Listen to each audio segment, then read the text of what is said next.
RCC की पिछली class में हम लोगों ने एक कॉलम बना करके ये समझा था कि अगर एक समान स्ट्रेन हो, एक समान स्ट्रेन का मतलब होता है कि अगर आपका कोई आरसीसी के मतलब हुआ कि कंक्रीट और छड़ दोनों एक ही जोन में हो और उनमें स्ट्रेन एक बराबर हो, तो फिर उनके डेवलप्ड स्ट्रेस में क्या रिलेशन होता है और इक्विवेलेंट एरिया क्या होता है।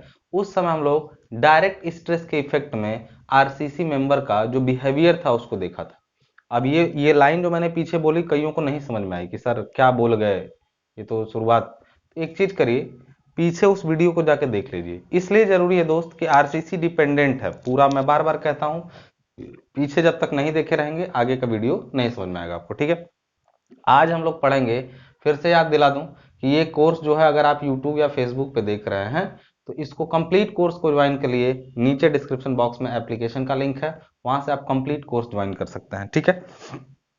आइए देखते हैं flexural strength of a beam, मतलब किसी बीम के फ्लेक्सुरल स्ट्रेंथ के बारे में हम लोग बात करेंगे। और यहीं से थोड़ा सा शुरुआत हो जाएगा कि असल में डिजाइनिंग शुरुआत कैसे करनी है और क्या क्या चीजों पर क्या क्या बातें होंगी, ठीक है ना। फ्लेक्सुरल का मतलब क्या होता है, ऑलरेडी सोम में अगर हमसे आप पढ़े होंगे तो मैंने बताया था आपको कि फ्लेक्सुरल का मतलब होता है जब भी किसी आरसीसी मेंबर या किसी भी मेंबर में बेंडिंग स्ट्रेस डेवलप हो तो या बेंडिंग स्ट्रेस के लिए वो मेंबर डिजाइन हो, तो ऐसे मेंबर को हम लोग फ्लेक्सुरल मेंबर कहते हैं। और वो डेवलप्ड स्ट्रेस को फ्लेक्सुरल स्ट्रेस कहते हैं, और उसमें उसकी जो सामर्थ्य होती है उसको फ्लेक्सुरल स्ट्रेंथ कहते हैं। फ्लेक्सुरल का मतलब होता है घुमाव, मुड़ाव या आनमन। आनमन मतलब मुड़ना या बेंड होना। बात समझ में आ रही ना। अब ये बीम है, बीम पर किसी टाइप से ऊपर से लोडिंग हुई है, सपोज करिए ऊपर से लोड हुआ, नीचे यहां रहे होंगे सपोर्ट, यहाँ बीम पर क्या लगे होंगे, सपोर्ट लगे होंगे, दीवार वगैरह लगी होगी ऐसे, ये आप इमेजिन करिए, इसको ऐसे लगा होगा। तो इस केस में ये बीम ऐसे क्या हो गई होगी, लोड के इफेक्ट में मुड़ गई होगी। और मुड़ने के दौरान यह ध्यान रखिएगा, इसके पूरे ऊपर के जोन में क्या आया होगा, कंप्रेशन, और नीचे के जोन में आया होगा टेंशन। तो फ्लेक्सुरल स्ट्रेंथ का मतलब हुआ कि ये ऊपर से कितना लोड ले करके भी ये बीम बिना टूटे उस लोड को आसानी से वहन कर सकती है, वही इसकी फ्लेक्सुरल स्ट्रेंथ कहलाएगी। फ्लेक्सुरल स्ट्रेंथ मतलब मैंने आपको क्लियर कर दिया कि बिना टूटे और बिना क्रैक किए ये जितना ऊपर से लोड को सहन कर सकती है, यही इसकी क्या कहलाती है, फ्लेक्सुरल स्ट्रेंथ कहलाती है। समझिए जरा बात को, यहाँ पे बात को जरा समझिएगा। अब देखिएगा जरा यहाँ पे, अच्छा फ्लेक्सुरल स्ट्रेंथ आप देख रहे हैं, अगर ये केवल कंक्रीट की बीम बनी होती, पूरी बीम पूरी कंक्रीट की होती, तो ऊपर से लोड लगते ही ना नीचे से ये कंक्रीट, सोचिए कंक्रीट क्या होता है, दबाव में तो बहुत मजबूत है लेकिन टेंशन, नीचे क्या आ रहा है, टेंशन। आप जानते हैं नीचे ये पूरा जो लाइन है ना, ये खींच रहा है, ऊपर वाला दब रहा है, नीचे वाला खींच रहा है, तो दबने में दिक्कत नहीं है कंक्रीट में, लेकिन ये जो नीचे खींच रहा है उससे जबरदस्त दिक्कत है इसको। और इस दिक्कत की वजह से कि ये खींचने ना पाए, टूटने ना पाए, इसके लिए नीचे हम इसमें ऐसे छड़ें लगा देते हैं। छड़ें एक दो चार जैसी जरूरत हो वैसी छड़ें हम इसके अंदर ऐसे लगा देते हैं, ऐसे मोड़ करके। और ये आप खींचता है तो छड़ पर खिंचाव आता है, सारा खिंचाव किसके पर आता है, छड़ों पर आता है। और अगर तो नहीं खींचेगा, फिर अगर छड़ लगी रहेगी तो खींचेगा। तो हमेशा एक चीज का ध्यान रखिएगा, छड़ें वगैरह कहाँ लगती हैं, जहां तनाव आता है। सामान्य बात है, अभी मेन बातें और समझेंगे। छड़ों का काम कंप्रेशन झेलना भी है, लेकिन मुख्यतः इनका प्रयोग जो किया जाता है वो तनाव झेलने के लिए किया जाता है या शियर झेलने के लिए किया जाता है। क्योंकि बाकी कंप्रेशन में कंक्रीट काफी मजबूत है, अभी छड़ें भी कंप्रेशन लेंगी, बट वो अभी आगे हम उसके बारे में बात करेंगे। फिलहाल के बारे में मेन बात की छड़ें मुख्यतः मेनली टेंसाइल स्ट्रेसेस के लिए लगाई जाती हैं। और वो उस जोन में, देखिए बीम में हमेशा टेंशन नीचे आए जरूरी नहीं है, कई बार कैंटिलीवर बीम होती है। कैंटिलीवर बीम का मतलब होता है बीम ऐसे है, एक ही तरफ से ऐसे क्या है, ऐसे लटकी हुई है। जब इस पर लोड लगता है ऐसे, तो ये बीम कैसे मुड़ेगी, ऐसे मुड़ेगी ये बीम। तो ऊपर देखिए खिंचाव आ गया, नीचे दबाव आ गया। ऐसी बीम जो इस टाइप से मुड़ती है उसमें क्या होता है, ऊपर जो है खिंचाव आ रहा है, देखिए यहाँ पे ये पूरा खींच रहा है और ये नीचे वाला पूरा क्या हो रहा है, दब रहा है। तो ऐसी बीम के बारे में जब बात करते हैं हम लोग तो कहते हैं कि ऊपर तनाव नीचे, और यहाँ पे नीचे तनाव ऊपर कंप्रेशन। तो दोनों में अंतर है, जरूर नहीं कि केवल नीचे हमेशा तनाव ही आए या ऊपर हमेशा कंप्रेशन ही आए, ये चीजें हमेशा बीम के अकॉर्डिंग बदलती रहेंगी। वैसे कैंटिलीवर में ही ऐसा पॉसिबल होता है, या फिर जो ओवर हैंगिंग बीम होती है उसमें भी, अभी हम दिखाएंगे आपको वो चीजें कैसे होती हैं क्या होती हैं, उसको समझा जाएगा 1 बाय 1, ठीक है। पहले ये समझिए आप सिंपल तरीके से कि ये बीम है, इस पर लोड लगने के कारण ये बीम क्या हुई है, मुड़ी है। और मुड़ने के साथ क्या हुआ, अच्छा साइड से इसको देख रहे हैं तो यही तो दिख रहा है आपको, ये इसका साइड वाला देखिए क्रॉस सेक्शन, ये इसका क्रॉस सेक्शन है यानी अनुप्रस्थ का, जबकि ये जो डॉटेड लाइन दिख रही है ये इसकी लंबाई की दिशा में जो अक्ष है, यानी इसकी ये वाली जो इसकी है, ये इसकी लॉन्गिट्यूडनल एक्सिस है। कौन सी एक्सिस है, लॉन्गिट्यूडनल एक्सिस है। बात समझ में आ रही ना, लॉन्गिट्यूडनल एक्सिस का मतलब हुआ अनुदैर्ध्य अक्ष, लॉन्गिट्यूडनल एक्सिस का मतलब अनुदैर्ध्य अक्ष। अब यहां पर देखिए जब ये ऊपर से दब रहा है और नीचे खींच रहा है, तो ये जरा डायग्राम्स पर ध्यान दीजिएगा, तो ये इसका क्रॉस सेक्शन है जो यहां बनाया गया है। क्रॉस सेक्शन में ये जो चौड़ाई है ना बीम की, ये चौड़ाई है ना बीम की, ये बी है, इसकी गहराई पूरी यहां से यहां तक टोटल डेप्थ डी है, टोटल डेप्थ देखिए डी है। और यहां जो छड़ें लगी हैं वो ऐसे लगी होंगी, अगर आप ध्यान से देखें इस डायग्राम को तो आपको चीजें आराम से समझ में आ रही होंगी। इस क्रॉस सेक्शन को यही मैंने यहां बनाया हुआ है, यही मैंने यहां पर बनाया हुआ है, इसको आप ध्यान से समझिए। जब इसको यहां से ऐसे देखेंगे तो ये बी होगा, ये कैपिटल डी देखिए यहां से यहां तक पूरा होगा, कैपिटल डी जो है वो यहां से यहां तक पूरा होगा। स्मॉल डी कहां तक लिया था, असल में तनाव वगैरह का जो काम होता है वो इन्हीं छड़ों तक होता है, इसलिए स्मॉल डी यानी स्मॉल डी जो इफेक्टिव डेप्थ है वो छड़ों के सेंटर तक, ये नीचे वाला जो भाग है इसको हम लोग इफेक्टिव कवर कहते हैं। इफेक्टिव कवर किसको कहते हैं, ये जो सेंटर से लेके छड़ों के सेंटर से लेके निचले सिरे तक का डेप्थ है इसको हम लोग इफेक्टिव कवर कहते हैं, जबकि इसके ऊपर इफेक्टिव डेप्थ। तो यहां पर ये टोटल डेप्थ हुआ, आपको क्रॉस सेक्शन आई होप समझ में आ रहा होगा। अब एक चीज और यहां पे समझिएगा जरा ध्यान से चीजों को।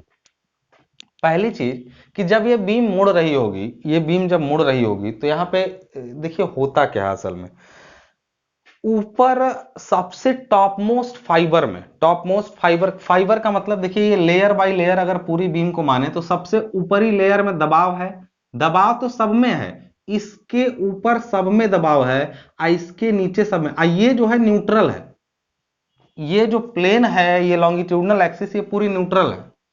तो एक चीज जानिएगा कि इस वाले पॉइंट पर ना कोई दबाव है ना खिंचाव है, ये जो दिख रहा है डॉटेड लाइन, इसके ऊपर दबाव बढ़ता जा रहा है, इसके नीचे तनाव बढ़ता जा रहा है, इसके ऊपर दबाव बढ़ता जा रहा है और इसके नीचे तनाव बढ़ता जा रहा है। अब देखिए दोनों बातों में अंतर क्या हो रहा है, अगर हम देखें तो सबसे ज्यादा दबाव कहां पे होगा, यानी सबसे ज्यादा दबा हुआ कौन होगा, ऊपर वाला। तो स्ट्रेन देखिए लंबाई में कमी को विकृति ही तो कहते हैं, किसी चीज की प्रारंभिक लंबाई में कमी आ रही है यानी वो विकृत हो रहा है, डिफॉर्म हो रहा है, या उसमें स्ट्रेन आ रही है।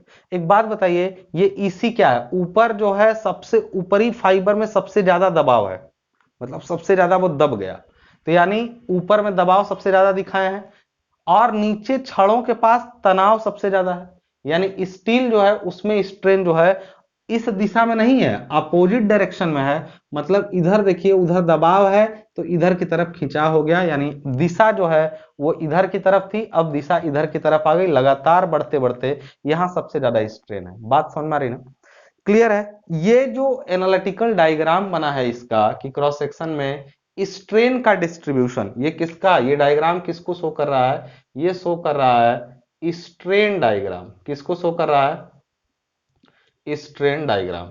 स्ट्रेन डायग्राम जो एनालिटिकल बना है वो WSN थ्योरी का है अभी, हालांकि एलएसएन थ्योरी में भी स्ट्रेन का डायग्राम यही रहता है। अभी एलएसएन थ्योरी के बारे में तो आगे बात करनी है और वही मेन है, ये आपका जो चल रहा है वो आपको समझने के लिए, आधार समझने के लिए है, आगे एलएसएन पे ही पूरा आरसीसी जो है बेस्ड है और उसी पर पढ़ाया भी जाएगा, ठीक है ना। तो यहां पर आपने देखा कि जो स्ट्रेन डायग्राम आपका है वो लीनियर गया है और ऊपर सबसे ज्यादा विकृति है, विकृति घटते घटते यहाँ पर जीरो हो गई है, इस जगह पर स्ट्रेन जीरो है और फिर बढ़ते बढ़ते यहाँ ईएस हो गई है। और WSN थ्योरी कौन सी थ्योरी है, कैसी थ्योरी है, इस पर बात हो चुकी है। ये कैसी थ्योरी है, यह एक इलास्टिक थ्योरी है। बात समझ में आ रही ना। और इस इलास्टिक थ्योरी की वजह से ध्यान समझिएगा, इस इलास्टिक थ्योरी की वजह से, इलास्टिक थ्योरी क्या कहता है कि stress stress sigma is directly proportional to strain, मतलब स्ट्रेस जो है वो स्ट्रेन के साथ बढ़ेगा या घटेगा। अर्थात ये कह सकते हैं कि ऊपरी फाइबर में जहां स्ट्रेन ज्यादा होगी उसी के साथ साथ स्ट्रेस भी सबसे ज्यादा होगा। और किसी कंक्रीट में सबसे ज्यादा स्ट्रेस कितना आ सकता है बताइए? सबसे ज्यादा स्ट्रेस कितना आ सकता है? परमिसिबल कितना स्ट्रेस होता है कंक्रीट का? कंक्रीट की परमिसिबल स्ट्रेस बेंडिंग में सिग्मा सीबीसी से दिखाई जाती है। यहां पर लिखा गया है सिग्मा सीबीसी। सिग्मा सीबीसी क्या है? किसी भी कंक्रीट में permissible bending stress in compression, permissible bending stress in compression को सिग्मा सीबीसी से दिखाया गया। और वो भी कैसा है? ज्यादा है सबसे। जैसे जैसे स्ट्रेन घट रही है वैसे वैसे स्ट्रेस भी घटा है और यहां पर आके क्या हो गया है? जीरो। बिल्कुल सही बात है। क्यों? क्योंकि स्ट्रेस स्ट्रेन के समानुपाती होगा। किस थ्योरी में? डब्ल्यूएसएम में। एलएसएम में ये डायग्राम बिल्कुल ऐसा ही ऊपर से आए ये बिल्कुल भी जरूरी नहीं है। क्यों? क्योंकि एलएसएम थ्योरी दूसरी बात करती है, वो स्ट्रेस स्ट्रेन रिलेशनशिप को लीनियर नहीं मानती है, वो हुक्स लॉ को फॉलो नहीं करता है। इसके बारे में हम लोग थोड़ा बात पीछे कर चुके हैं, ज्यादा बात आगे और करेंगे। अभी थोड़ा बात पीछे कर चुके हैं और ज्यादा बातें और आगे करेंगे, लेकिन फिलहाल ये समझ में आया कि here stress is directly proportional to strain, मतलब ये इसके साथ बढ़ रहा है। लेकिन नीचे क्या हुआ? नीचे भाई, नीचे की कंक्रीट में डब्ल्यूएसएम की मान्यता के अनुसार नीचे की कंक्रीट कोई भी स्ट्रेस नहीं लेती है। नीचे की कंक्रीट कोई भी स्ट्रेस नहीं लेती है, ये एक मान्यता के अनुसार डब्ल्यूएसएम में पहले ही बोला गया है। तो ये मान्यता के अनुसार डायग्राम बनाया। तो नीचे जब नहीं है कंक्रीट तो मान लेंगे कंक्रीट है ही नहीं है। पूरा यानी total total tensile stress will be taken by steel itself only, मतलब जितना भी तनाव आएगा वो केवल और केवल कौन लेगा? स्टील लेगा। तो ये डायग्राम देखिए, अचानक से यहां पर स्ट्रेस जो है ना वो एक ही जगह पर है, सिग्मा एस टी एक ही जगह पे। कहां? छड़ों के पास। यानी छड़ें तो ऊपर फैली नहीं है, छड़ों में स्ट्रेस सिग्मा एस टी है। यहां थोड़ा ध्यान देने की बात है, ये डायग्राम कौन सा डायग्राम है? ये स्ट्रेस डायग्राम है, ये स्ट्रेस डायग्राम है। ध्यान समझिएगा इस चीज को, ये डायग्राम स्ट्रेस डायग्राम है। नीचे कंक्रीट में कोई स्ट्रेस नहीं, केवल छड़ों में प्रतिबल है, वो भी कितना है? सिग्मा एस टी के बराबर।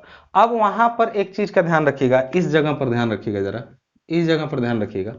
ऊपर स्ट्रेस सिग्मा सीबीसी है, नीचे स्ट्रेस वही। ये कैसा डायग्राम में बात करेंगे? नीचे की जो छड़ें थी ना, नीचे की कंक्रीट ने कोई प्रतिबल नहीं लिया, लेकिन नीचे जो छड़ें थी उनको कंक्रीट में जब बदल दिया गया तो उनका एरिया जो एएसटी था वो एमएएसटी हो गया, और उनमें प्रतिबल कंक्रीट में प्रतिबल होंगे। अगर कोई चीज स्टील थी तो उसमें प्रतिबल लिया जाएगा। अब वो कंक्रीट बन गई, यानी पूरा स्टील कंक्रीट में कन्वर्ट हो गया, तो वहां जो कंक्रीट आई in place of steel, in place of steel जो कंक्रीट आई, उस कंक्रीट में प्रतिबल कितना है? तो वो sigma S t by m. क्यों? क्योंकि हम जानते हैं कि यहां पर जो स्टील है इसी जगह पर जो कंक्रीट होगी उनमें संबंध होता है कि sigma CBC is equal to sigma S t by m. कहेंगे ये सिग्मा सीबीसी, इसको डैश कर लीजिए। अगर ऊपर वाली कंक्रीट में सिग्मा सीबीसी आप स्ट्रेस माने तो उसको रहने दीजिए। मान लीजिए कि नीचे जो कंक्रीट स्टील के जगह पर आएगी उसमें स्ट्रेस जो होगा वो सिग्मा सीबीसी डैश होगा। वो भी कंक्रीट है but that is not actual concrete, it is equivalent concrete.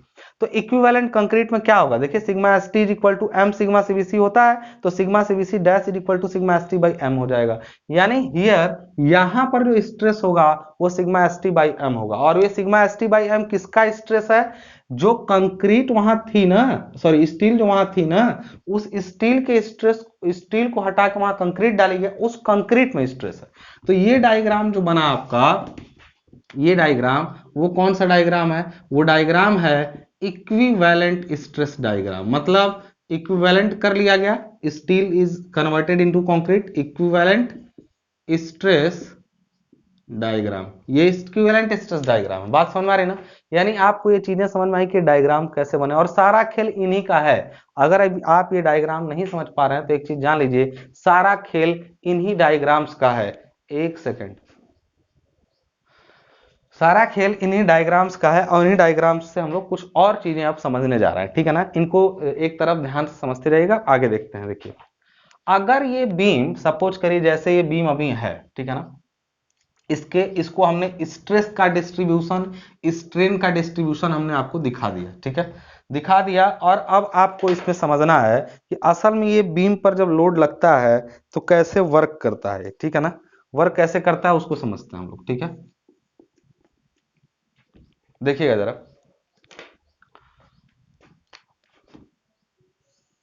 इसको समझिएगा। ये बीम है एक, ये न्यूट्रल एक्सिस है, ध्यान समझिएगा इसको। इस पर लोड लगा लोड, इस लोड के कारण ये बीम ऐसे मुड़ करके टूटने जा रही थी, ये बीम इस टाइप से मुड़ करके टूटने जा रही थी इस लोड के कारण, ये मुड़ा और इसके वजह से ये बीम टूट सकता था, टूट ही जाता, मतलब अब टूटेगा ही। इसको कौन रोक रहा है ऐसे मुड़ के टूटने से, इसको मुड़ के टूटने से कौन रोक रहा है? अगर आप ध्यान से इस डायग्राम को देख रहे हैं तो बताइए, एक बात बताइए, जब ऊपर मुड़ रहा होगा ये जब पूरा ऐसे मुड़ के टूट रहा होगा, नीचे ऐसे दीवारें लगी रहेंगी, इसको समझिए बीम रखी गई है और मुड़ के टूट रहा होगा, तो मुड़ के टूटते समय ध्यान रखिएगा जरा, ऊपर जब दब रहा होगा, ये ऊपर कंक्रीट भरी है वो दब रही होगी, तो दबते समय ध्यान रखिएगा अंदर से वो कंक्रीट बोलेगी हम नहीं दबेंगे। आखिर क्यों दबा रहे हैं आप उसको? तो उसके अंदर स्ट्रेन हो रही है और उसके वजह से वो अंदर से स्ट्रेस जनरेट कर रहा है। कंक्रीट का पूरा हिस्सा, मतलब हर पार्ट में से अंदर से स्ट्रेस आ रहे हैं और एक आवाज आ रही है कि वे विल नॉट बी कंप्रेस्ड।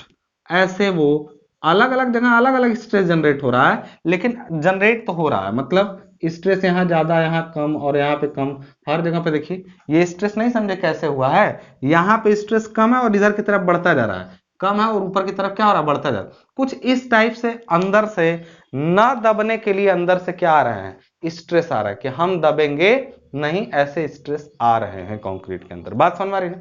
और अगर इसी पर लगे हाथ समझें कि नीचे जो स्टील लगी थी ऐसे ऐसे, उसको जब खींचा गया तो वो खींचने के विरोध में कंक्रीट को टूटने से बचाने के लिए खींच नहीं रही, मतलब अंदर की तरफ बल लगा रही, इसको समझिएगा। तो ये बल अंदर की तरफ लगा, नहीं समझे बात को? सिंपल सी बात है, हम ऐसे दबा रहे थे तो ये दबने का विरोध किया और ये जो खींच रहा था उसने खींचने का विरोध किया, विरोधी बल हैं ये स्ट्रेसेस हैं, दीज आर रेजिस्टिव फोर्सेस। अब एक चीज देखिएगा जरा ध्यान से, जो ये पूरे बल लगे हुए हैं इनका कोई ना कोई तो एक रिजल्टेंट ऐसे होगा, बताइए, और इनका कोई सबका कोई ना कोई एक रिजल्टेंट होगा, इधर से भी एक रिजल्टेंट आएगा, आएगा कि नहीं आएगा? आएगा। और देखिए ये ऐसे बाहर की तरफ, ये अंदर की तरफ है, ये देखिए दो अपोजिट फोर्स हैं, एक दूसरे से कुछ दूरी पर हैं, अपोजिट फोर्स है एक दूसरे से कुछ दूरी पर हैं, तो ये मिलके एक कपल जनरेट करते हैं। देखिए उधर से भी ये लगा, ये अंदर की तरफ, ये इनके बीच की कुछ दूरी होगी और ये दूरी पर अपोजिट फोर्स लग रहा है, तो ये एक कपल जनरेट कर रहे हैं। बात समझ में आ रही ना? और कपल जनरेट करते हैं अगर, तो पूछें इस कपल की वैल्यू क्या होगी? अच्छा, कपल का मतलब हुआ कि ये ऐसे ऐसे दोनों मिला के कहीं ऐसे एक मोमेंट तो नहीं जनरेट कर रहे हैं। बाहर से तो मोमेंट आ रहा था ऐसे जो तोड़ रहा था, लेकिन जो अंदर वाला मोमेंट आ रहा है वो उसको रजिस्ट कर रहा है, तोड़ने से बचा रहा है। अगर आप ध्यान से इस डायग्राम को देखें तो जो ये मोमेंट है वो तोड़ेगा, लेकिन ये जो अंदर से दबाव और खिंचाव वाले जो प्रतिरोधी बल हैं वो इसको एक हॉगिंग मोमेंट क्रिएट कर रहे हैं, दोनों तरफ से हॉगिंग मोमेंट क्रिएट कर रहे हैं। और अगर हमें ये जानना हो कि ये बीम कितना मोमेंट बाहर से झेल सकते, देखिए बाहर से जो लोड आएगा, अगर वो W न्यूटन पर मीटर का लोड हो, W न्यूटन पर मीटर का वो लोड हो, तो बाहर से आने वाला जो कुल मोमेंट होता है M, जो बाहर से आने वाला कुल मोमेंट M होता है वो होता है WL²/8। अगर यूडीएल हो तो लोड यूडीएल हो W न्यूटन पर मीटर और स्पैन इस बीम का L हो तो WL²/8 क्या आएगा, इस पर आने वाला टोटल मोमेंट आएगा। ये आप सोम में पढ़ चुके हैं, सोम में आपने पढ़ा है कि बीम पर यूडीएल हो, सिंपली सपोर्टेड बीम हो, तो मोमेंट WL²/8, लोड न्यूटन में है और लंबाई मीटर में है तो न्यूटन मीटर में ये मोमेंट की वैल्यू आ जाएगी। बात समझ आ रहा है? तो ये तो आ गया बाहर से इस पर मोमेंट कितना लग रहा है, और ये आप सो में पढ़े थे कि बाहर से किसी बीम पर कितना मोमेंट लगेगा वो आप निकाल सकते हैं। बट अगर हमें ये जानना पड़े कि इस बीम ने खुद ने कितना झेल सकना है, मतलब ये कितना खुद बर्दाश्त कर सकती है मोमेंट, वो पता करना हो, तो actually we need to find this value, this hogging moment. Sagging moment की वैल्यू ये आएगी, ये लोड पर डिपेंड करती है, स्पैन पर डिपेंड करती है। But what will be the value of this resisting moment, तो आपको अगर ये पता चल जाए कि ऊपर से जो रजिस्टिव बल आ रहा है कंप्रेशन में वो अगर C हो और नीचे वाला जो है वो T हो, तो हम कहेंगे कि ये जो आ रहा है ना C और T जो लग रहे हैं वो बराबर और विपरीत दिशाओं में है, बराबर और विपरीत दिशाओं में है। तो जो रजिस्टिव मोमेंट होगा MOR वो होगा C इंटू इनके बीच की दूरी को हम Z मान ले रहे हैं, C इंटू Z, या फिर आप कह सकते हैं T इंटू Z। इसको समझिए जरा आप बात को कैसे हुआ ये।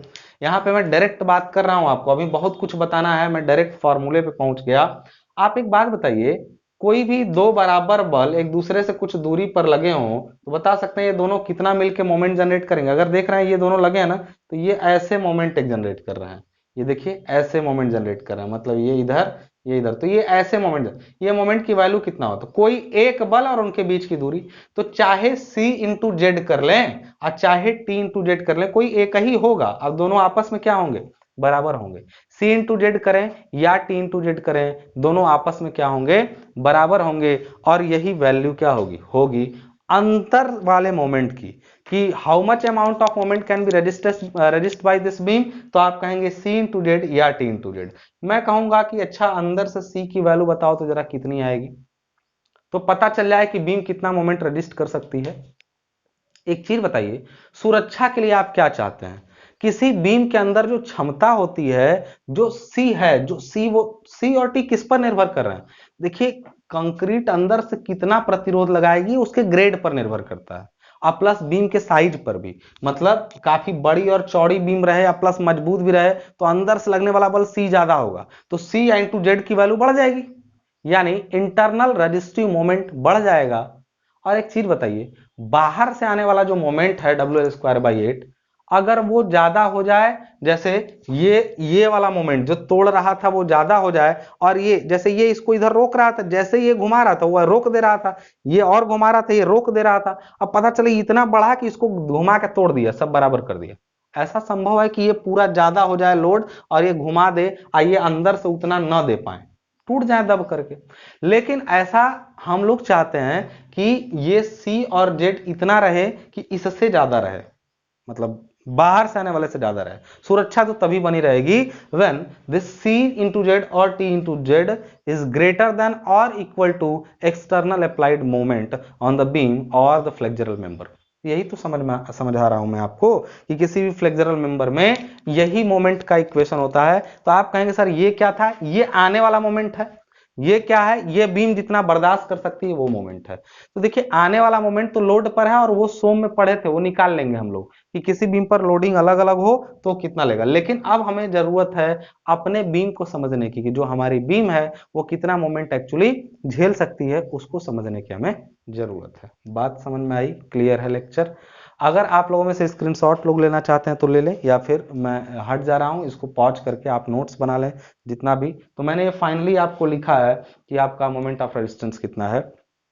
1 सेकंड का ब्रेक दे करके आप इसको नोट पॉज करके रोक के या स्क्रीनशॉट ले लीजिए।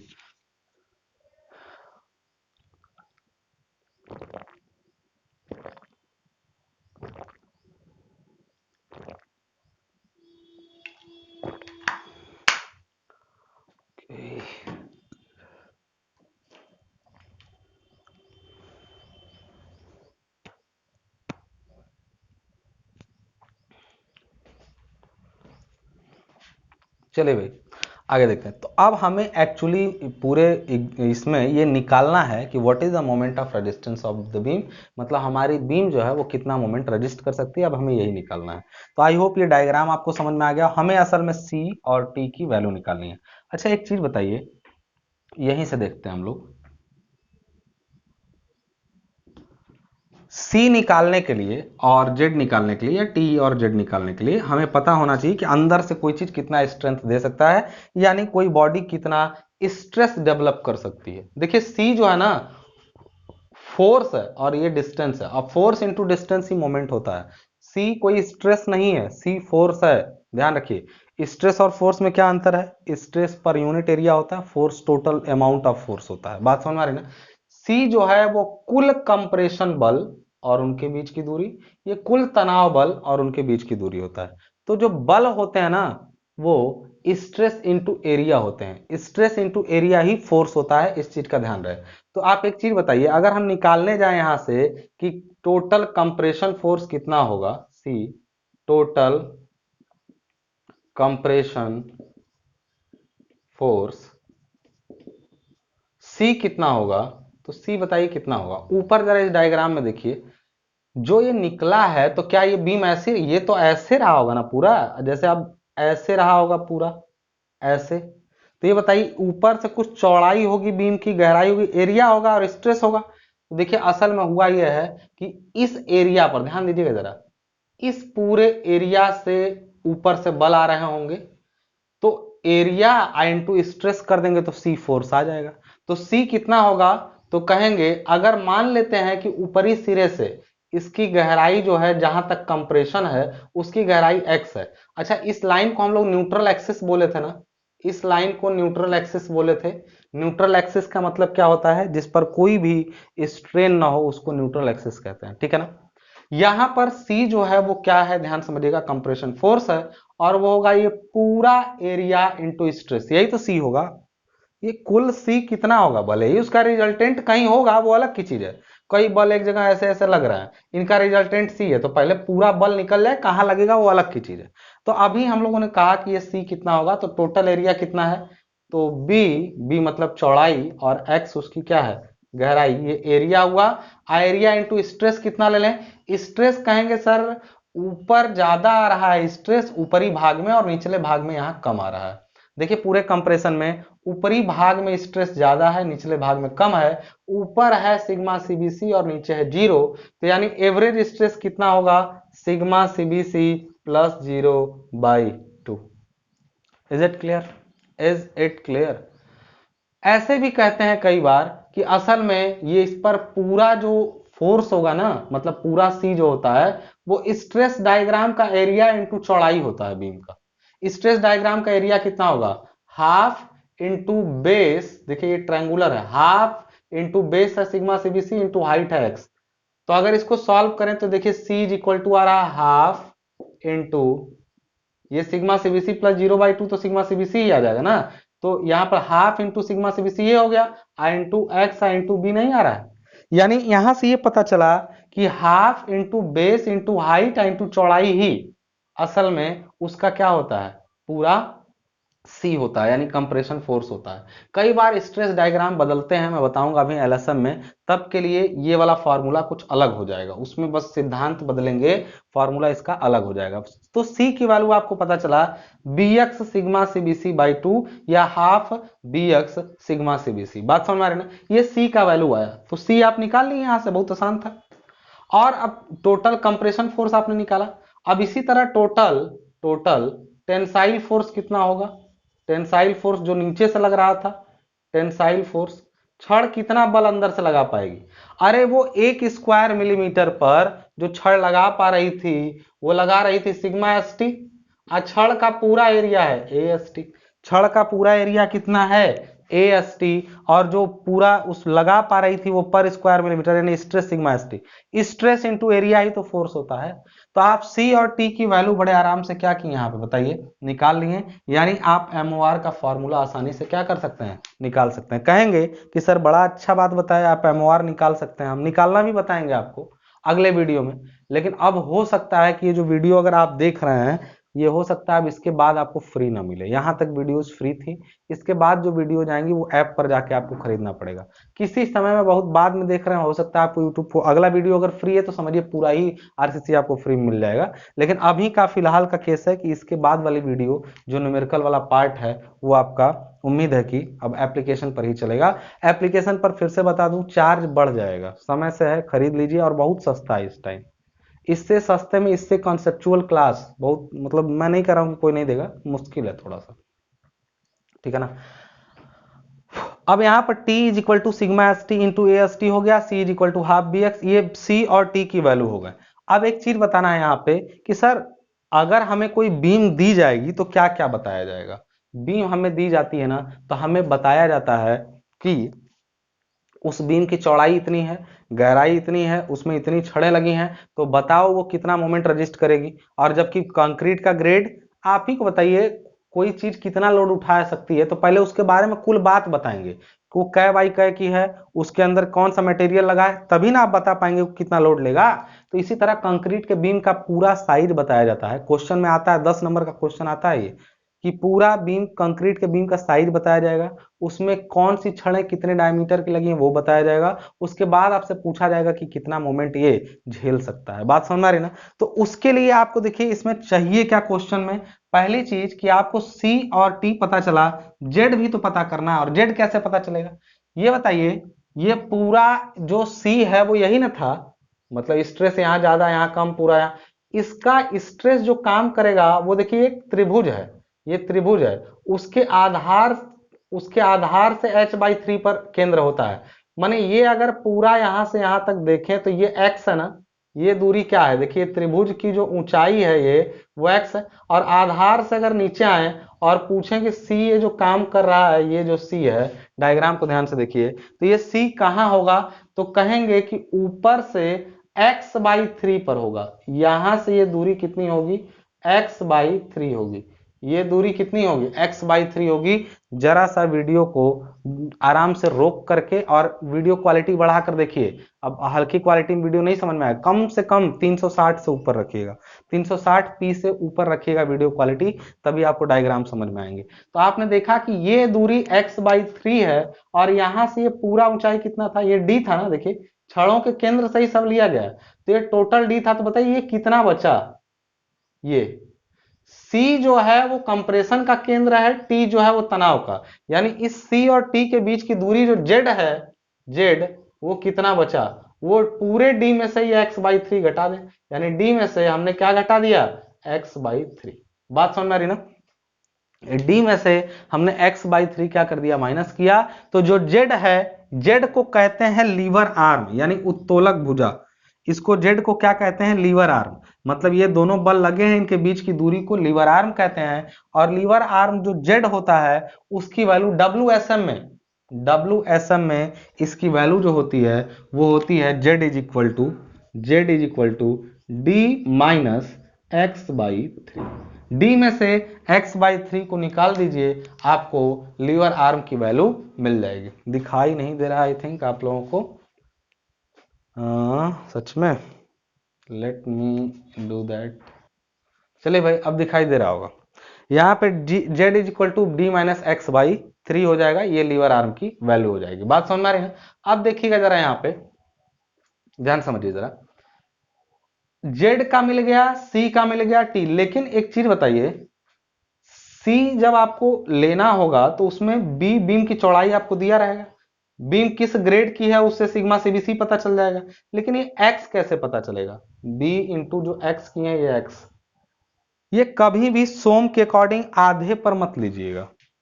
जो आप सोच रहे थे कि न्यूट्रल एक्सिस जैसे D गहराई तो D/2 पे होगा, वो तब होता जब बीम जो आपकी होती वो सिमेट्रिक होती। सिमेट्रिक का मतलब एक कंपोजिट सेक्शन नहीं होता, पूरा बीम स्टील का होता तो D/2 पे होता, D पूरी गहराई, D/2 पे न्यूट्रल प्लेन होगा। लेकिन जब बीम में एक जगह छड़ें और एक जगह कंक्रीट हो तो उसका न्यूट्रल एक्सिस ऐसे आधे पर बिल्कुल भी नहीं लिया जाएगा। और यही मेन दिक्कत का खेल है इस पूरे क्वेश्चन में। देखिए कितनी आसानी से डेराइवेशन हो गया फॉर्मूला का। अगर आप ये सब समझ चुके हैं तो स्क्रीनशॉट लीजिए, रोक के वीडियो नोट करिए, और हम अभी आपको बताएंगे कि x कैसे कैलकुलेट किया जाएगा, what is the value of x। अब x की वैल्यू क्या ही बताएं, जान थी मेरी चली गई, मतलब not that x, that x। अब एक बारे में बात कहें, अब चलिए आगे देखिए इसको। अब x के बारे में कैलकुलेट करते हैं जब हम लोग इसको, देखिए जरा कि x कैसे। अब x का मतलब आप लोगों ने ये समझ लिया। अच्छा, ये फॉर्मूला मैं आपको डायरेक्टली लिख के दिखा दे रहा हूं, अब फिर उसके बाद जो किया हमने इसको निकालने का तरीका वो सब आप समझ जाएंगे। सीधे MOR यानी moment of resistance of beam, moment of resistance मतलब प्रतिरोधी आघूर्ण, that means how much amount of moment can be resist by beam, वो होगा कितना, C इंटू जेड या फिर T इंटू जेड, और इनकी वैल्यू हो जाएगी C इंटू जेड का, पहले लिखेंगे तो लिखेंगे BX sigma CBC by 2 into d minus x by 3, या फिर इसका दूसरा वैल्यू क्या हो जाएगा, sigma ST AST into d minus x by 3। यही दो वैल्यू तो हैं इनकी। ये दोनों वैल्यूज आप दोनों में से कोई एक फॉर्मूला यूज कर सकते हैं। कैसे यूज करेंगे, अभी अभी इतना आसान भी नहीं है यूज करना, बाद में बात करेंगे इस पर कि कैसे उसको यूज करेंगे। फिलहाल अभी हम लोग बात करने जा रहे हैं किसकी, डेप्थ ऑफ न्यूट्रल एक्सिस की। डेप्थ ऑफ न्यूट्रल एक्सिस को किससे जनरली दिखाते हैं, एक्स से। न्यूट्रल एक्सिस की डेप्थ जो एक्स होती है जिसका यूज किया गया, और उसके बिना क्वेश्चन नहीं सॉल्व होगा। कहेंगे सर तनाव वाले में एक्स का जरूरत नहीं है, उससे निकाल लेंगे, पड़ेगा, बताएंगे कैसे, ठीक है ना। अभी के लिए आपको समझ में आ रहा होगा कि डेप्थ ऑफ न्यूट्रल एक्सिस जब कैलकुलेट करना होगा तो देखिए न्यूट्रल एक्सिस दो टाइप के होते हैं, एक होता है एक्चुअल और एक होता है क्रिटिकल। दो टाइप के न्यूट्रल एक्सिस होते हैं। कहेंगे अब एक ही था तो इसमें अब दो क्या आप कर दिए, हम बता रहे हैं। एक वो जो होना चाहिए और एक वो जो है। जैसे मैं एग्जांपल के तौर पे आपको समझाता हूं, किसी भी चीज का न्यूट्रल एक्सिस कहां होता है। न्यूट्रल का मतलब, एक तराजू से समझिए इसको, एक तराजू है, इसमें कुछ लोड लगाएं अगर हम ऐसे, और दोनों लोड बराबर हो, तो सैद्धांतिक रूप से कहां पकड़ेंगे कि सीधा रहेगा, बिल्कुल बीच में ऐसे पकड़ेंगे इसको आप, तो ये बिल्कुल सीधा रुका रहेगा ऐसे, ठीक है ना, सही है। तब ना इसकी लोकेशन कहां होगी, इसकी लोकेशन कहां होगी, अगर ये पूरी डंडी 3 मीटर की माने हम, 3 मीटर की, तो ये बिल्कुल 1.5 मीटर पर होगा दोनों से, दोनों से 1.5 मीटर की दूरी पर ये बैलेंसर होगा, इसका बैलेंसर। तब जब दोनों तरफ क्या हो, बराबर हो, अगर एक तरफ का लोड हम 2 kg कर दें और दूसरी तरफ का 1 kg कर दें, तो क्या ये बीच में बैलेंस होगा, नहीं होगा। क्यों, critically it should be here, मतलब सैद्धांतिक रूप से इसको यहां होना चाहिए था, लेकिन अब ये खिसक के, अब इसको बैलेंस करना है तो इसके पास आना पड़ेगा 2 kg वाले के, इसको बैलेंस करना है तो अब 2 kg वाले के पास आना पड़ेगा। और आप इसको निकालने के लिए क्या करेंगे कि मानेंगे कि यहां से x दूरी पर बैलेंस होगा, तो होगा क्या कि 2 इंटू एक्स मोमेंट लेंगे, 2 इंटू एक्स, कहेंगे कितना दूरी पर होगा एकदम बैलेंस, कहेंगे हाई स्कूल में पढ़े थे कि 2 इंटू एक्स बराबर 1 इंटू 3 माइनस एक्स, दोनों तरफ से मोमेंट, मतलब यहां ये कौन सी दूरी होगी जहां बैलेंस होगा, तो कहेंगे कि 2 गुणा ये x बराबर होगा 1 गुणा ये दूरी, कितनी बची आपकी, 3 माइनस एक्स बची। बात समझ आ रही है, मतलब दोनों तरफ का मोमेंट ले लिए तो पता चल गया x क्या होगा, यहीं से निकल जाएगा x का वैल्यू क्या होगा, ठीक है ना। ये तराजू, ये वो x नहीं है कि आप उसको इतना आसान है। बीम में इसी तरीके से एक सैद्धांतिक होता है जो होना चाहिए, और एक्चुअली जब कभी आप स्टील जैसे बीम में छड़ की मात्रा कभी 3 के बजाय 4 लगा देंगे ना, तो नीचे आ जाएगा। ये सैद्धांतिक रूप से इसको यहां होना चाहिए था, लेकिन वो नीचे आ जाएगा। तो पहले ये देखेंगे कि सैद्धांतिक रूप से कहां होना चाहिए था, फिर ये देखेंगे कि उसको वो आ कहां गया है। इस चीज को समझने के लिए पहला तरीका क्या है, ध्यान समझिएगा, जो आपका इसी बीम में ध्यान समझेंगे। पहले क्रिटिकल वाला, क्रिटिकल वाले के लिए बताइए, क्रिटिकली ये है, क्रिटिकल के लिए इस डायग्राम पर ध्यान दीजिएगा। ये डेप्थ आपकी बता सकते हैं यहां से यहां तक कितनी है, ये डेप्थ एक्स सी है, यानी क्रिटिकल न्यूट्रल एक्सिस की डेप्थ है, जहां अगर स्टील और कंक्रीट तुलनात्मक रूप से बराबर डाले गए हैं, बराबर का मतलब नहीं समझे, जितना स्टील है उसी के कंपेयर में ठीक ठाक कंक्रीट है, या कंक्रीट जितनी है उसके ही बराबर में क्या डाली गई है, स्टील डाली गई है। तो कंक्रीट के ठीक बराबर में अगर स्टील डाली गई है तो दोनों एक दूसरे को बैलेंस किए होंगे, यानी उस केस में जो क्रिटिकल, जो न्यूट्रल एक्सिस होगा क्रिटिकल, और जहां स्टील की मात्रा ज्यादा किए, स्टील की मात्रा जरूरत से ज्यादा किए, माने स्टील यहां ज्यादा किए, जैसे यहां 2 केजी हुआ था तो उसके पास खिसक गया था ना, 2 केजी हुआ था उसके पास खिसका था, इसीलिए जब स्टील ज्यादा करेंगे तो ये अपने आप नीचे आ जाएगा, क्रिटिकल वाले से नीचे चला जाएगा। Critically it should be here but it light somehow here and here. Steel कम होगी, ज्यादा होगी, उसके पास आ जाएगा, स्टील जरूरत से कम डालेंगे तो ऊपर और चला जाएगा। नहीं समझे बात को तो समझिए, वीडियो को रिवाइंड करके देखिए। सबसे पहले अगर देखें तो एक्सी कहां होगा, वहां स्ट्रेस सिग्मा सीबीसी है, यहां सिग्मा एसटी बाई एम है, तो ये दूरी, यहां वाली दूरी कितनी बची है, ये बची डी माइनस एक्ससी, और ये यहां से वैल्यू अगर देखें कि एक्ससी क्या होगा, तो आप कहेंगे उस ट्रायंगल में, आप जो ये डायग्राम है उसमें देखें क्रिटिकल में, तो होगा क्या कि सिग्मा सीबीसी बाई, आइए देखिए similar triangle, this by this is equal to this by this, माने ये ट्रायंगल में ये बाई ये करें या ये बाई ये करें, सिमिलर है ना दोनों, सिमिलर मतलब ये अपोजिट एंगल इक्वल है प्लस ये 90-90 है, तो दोनों त्रिभुज एक समान है, इनकी एक समान भुजाओं का अनुपात बराबर होगा, यानी सिग्मा सीबीसी बाई अगर एक्ससी करें तो वो बराबर होगा किसके, सिग्मा एसटी बाई एम और डिवाइडेड बाई डी माइनस एक्ससी के।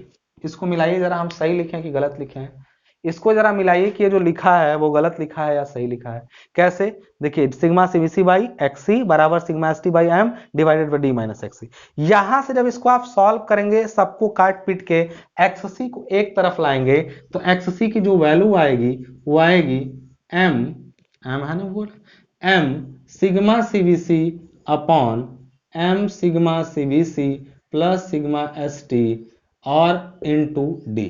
ये एक्ससी का फॉर्मूला आ जाएगा किसमें, ये एक्ससी का फॉर्मूला कहां से आया, एक्ससी का ये फॉर्मूला फाइनली आया आपका क्रिटिकल, यानी किसी बीम में उसकी गहराई चौड़ाई से कोई मतलब नहीं है, बस ये बताइए एम सिग्मा सीबीसी, मैं एम का वैल्यू कहां से आएगा, वो कंक्रीट के ग्रेड पर निर्भर करता है, बहुत पहले बता चुका हूं कि ये कंक्रीट के ग्रेड पर निर्भर करता है। M sigma CBC by M sigma CBC plus sigma ST into D आएगा, ये क्रिटिकल वाले का फॉर्मूला है।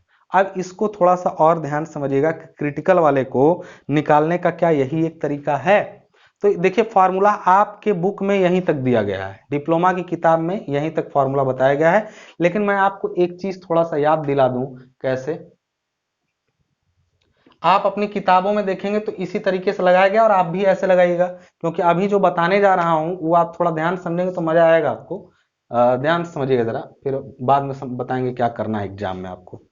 एक्सी को अगर ध्यान से देखें तो एक चीज हम जानते हैं, वी नो व्हाट, हम जानते हैं कि m बराबर होता है 280 बाई 3 सिग्मा सीबीसी।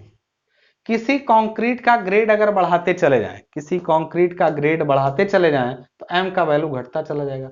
यहां से एक बात निकलती है, वो बात क्या है कि अगर m और इस सिग्मा सीबीसी को एक साथ कर दें तो कोड कहता है असल में ये 280 बाई 3 होगा, मतलब अगर किसी जगह पर m सिग्मा सीबीसी एक साथ हैं, किसी कंक्रीट में m और सिग्मा सीबीसी एक साथ हैं, तो उसका अर्थ है कि वो 280 बाई 3 होता है।